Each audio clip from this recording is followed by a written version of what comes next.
అప్పుడు habibi song first చేసిన తర్వాత చిరంజీవి గారికి వినిపించాం అనమాట. ఇద్దరు వెళ్ళి చిరంజీవి గారి ఇంటికి వెళ్ళి వినిపించి ఆయన కార్లోనే ప్లే చేసాం.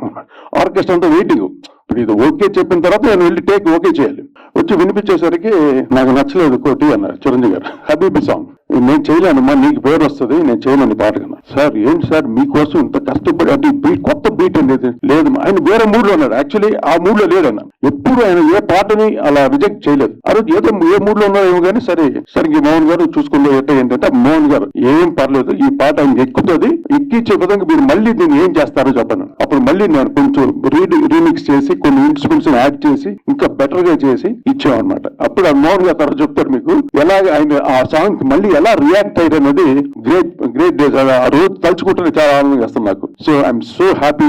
ఈ రోజు హిట్లర్ లాంటి ఒక పెద్ద సినిమాకి మ్యూజిక్ చేశాను. అన్ని songs sentimental and more electronic music, అన్ని బ్యాక్గ్రౌండ్ స్కోర్, టోటలీ ఒక మ్యూజిక్ ప్యాకేజ్ అనమాట. Packed with music Hitler.